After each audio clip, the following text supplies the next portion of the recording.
Okay, so let's start our new video of 10 another questions that can be asked in the examinations. So as I have told earlier that you need to remember this table, this operator precedence table. One way or the other you are definitely going to get one question related to this. You just need to remember this operator precedence table, right? Now come to the question. Which of the following are unary operators? So what are unary operators? Unary operators are those operators that need only one operand.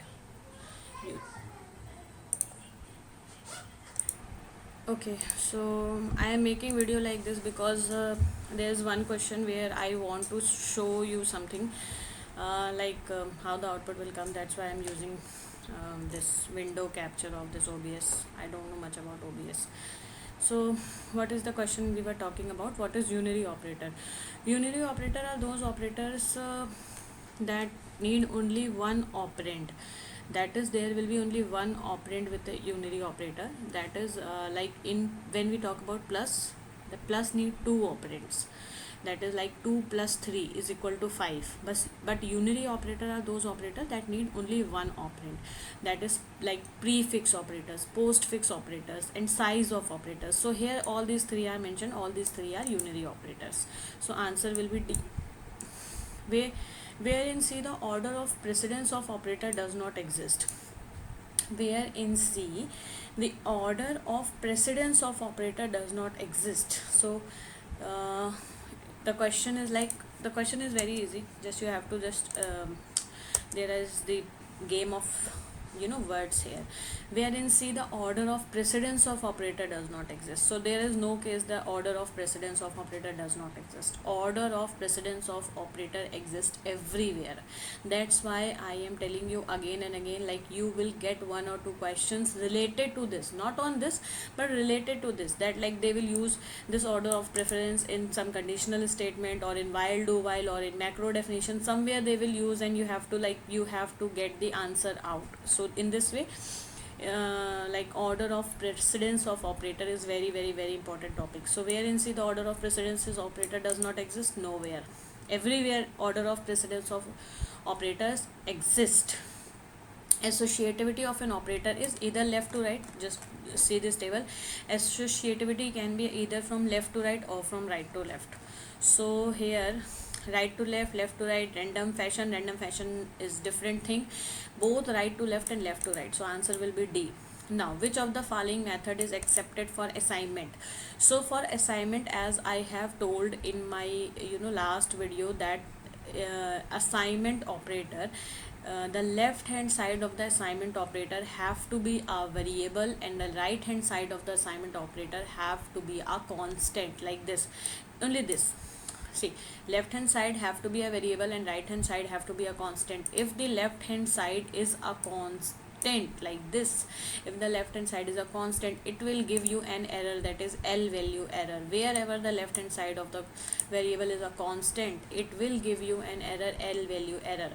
So which of the following method is accepted for assignment? The method that is accepted for assignment will be this, because in this expression only the is equal to operator works from right to left. Come here, this is this equal to operator, this, and it will work from right to left. So when we come here, the which of the following will be accepted? So this will be accepted because it will start from here. First D will be assigned 5, then C will be assigned 5, then here it is 5, so B will be assigned 5, and then A will be assigned 5. Then but in this case what will happen is C is equal to D. Here C is also a variable and D is also a variable, so it will not be able to what you want to assign to C or D. And even if you consider it some garbage value, okay, you will consider like C is having some garbage value and D is having some garbage value, so some garbage value is assigned some another garbage value, so this will be wrong. In same here, same case here. Now next question, which of the following is not possible with any two operators in C? Different precedence, same associativity. So different precedence, same associativity. Come here, we will look in the table. Same associativity, left to right, and different precedence, so it will be possible, right? Then different precedence say different associativity, that is also different precedence different associativity, different precedence yani ki it is like something, some operator is above, some operator is below, but their associativity is same, like both are from left to right. Okay, this is also same. This is left to right different, this is left to right, and the precedence is difference. Okay, now next option is same precedence different associativity, not possible. If a particular operators are on same precedence, then they will have same associativity, like this particular number of operators are having same precedence, so this particular number of operators are having same associativity. This particular number of operators are having same preference, so this are having same associativity.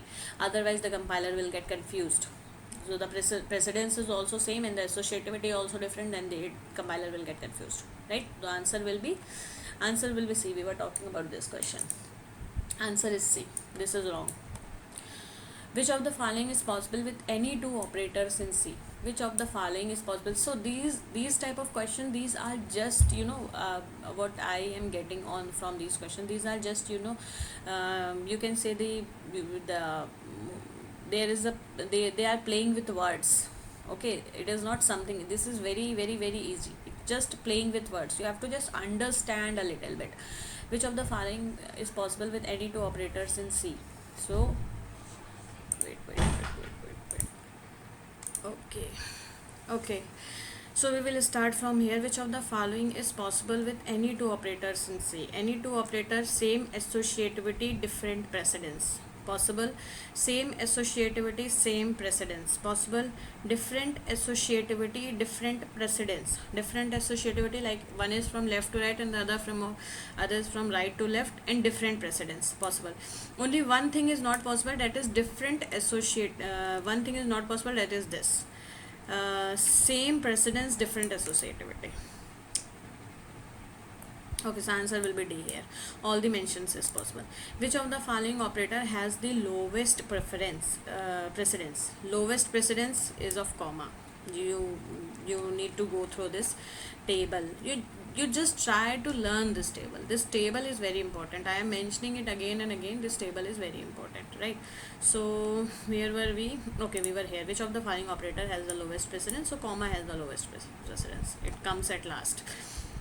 What will be the output of the following code? So this is the question, that's why I have been using a different type of recording today. So this is the question, what will be the output of the following C code, right? So just let me copy it here and let me go to my Visual Studio. Here it is. No, what I have done, come here, right? So this is the code, right?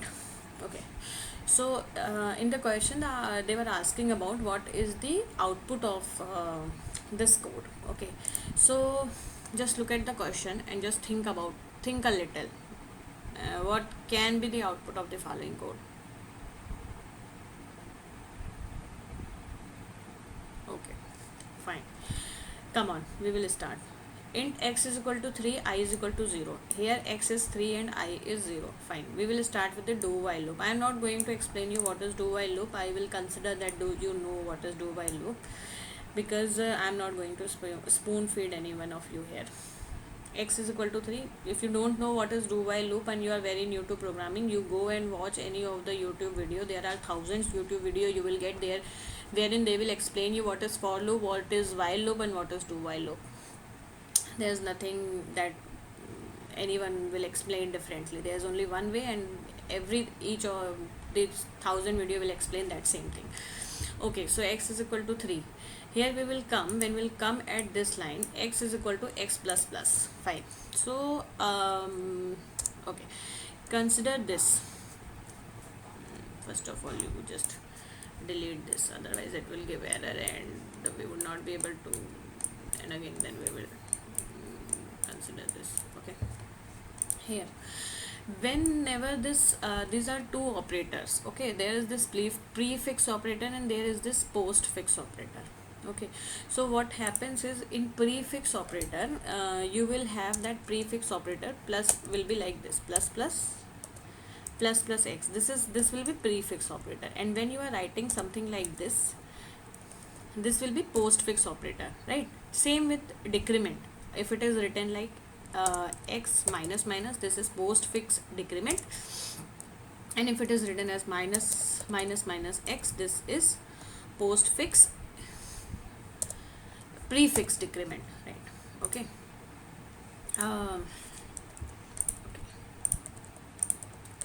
So this is the prefix increment, this is the prefix postfix increment, this is the postfix decrement, and this is the prefix decrement. Fine. Now how these operators work? When you are using prefix operator in your program, when you are using prefix operator in your program and you are writing something like x is equal to plus plus x, so what happens at compiler level is, first when the compiler comes at this line, it will be like this. Okay, it will be like this. So it will first increment the value of x, and then it will assign the value of x here to this x. So if it was prefix operator,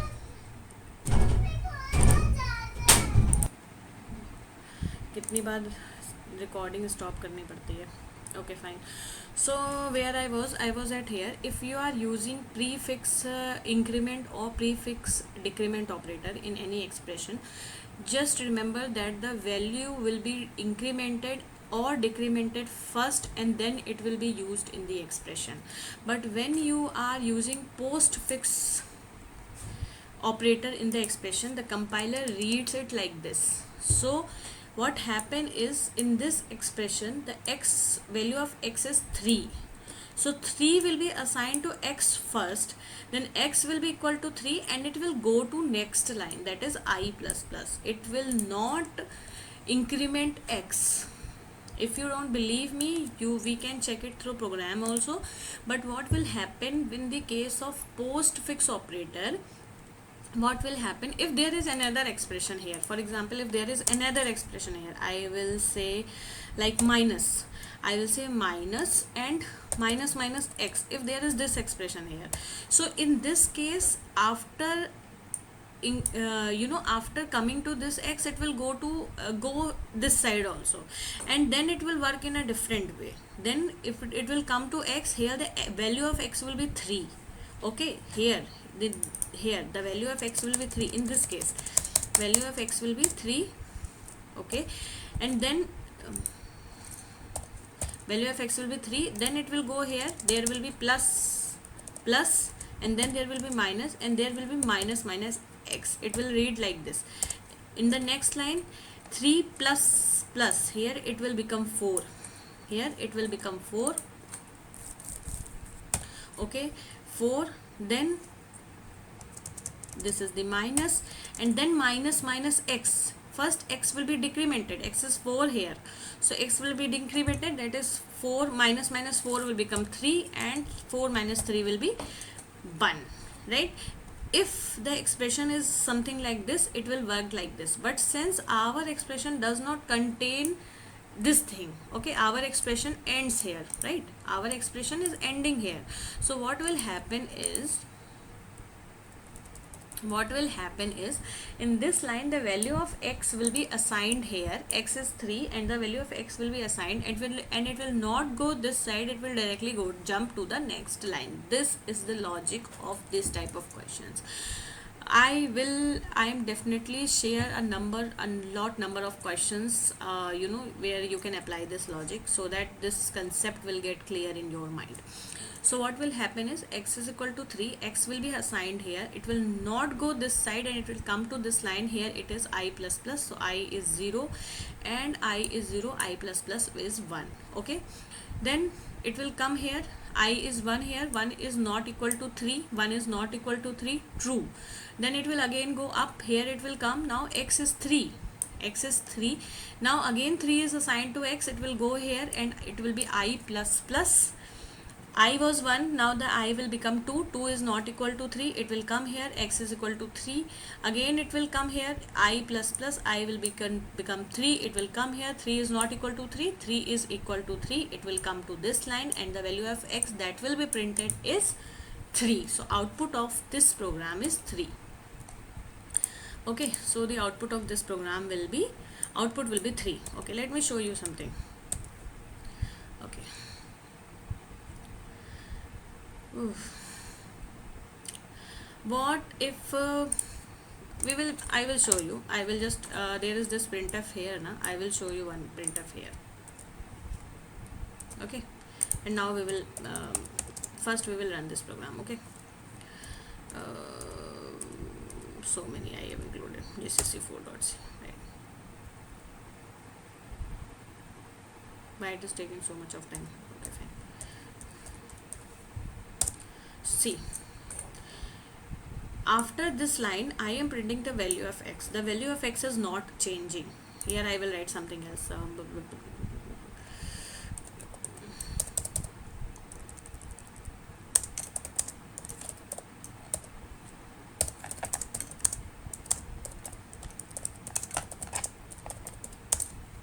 Okay,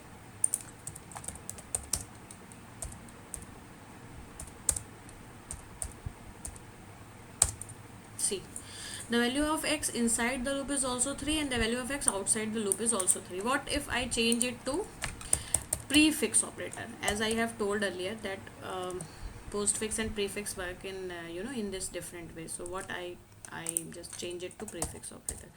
Let's see. Okay, see, in this case the value of x is incrementing. Here the x was 3, but when it go to this line, first the x will be incremented, 3 will become 4. Here this will be executed first, and this 4 will be assigned to x. So the first value that was assigned to x will be 4. Here it will be printed as 4. Then again it will go here, then x will become 5, and then 5 will be assigned. Then what is getting printed here? 5. Then it will go here, x will become 6, and x will become 6. So what will be printed here? 6. So the value of x outside the loop will be 6, right?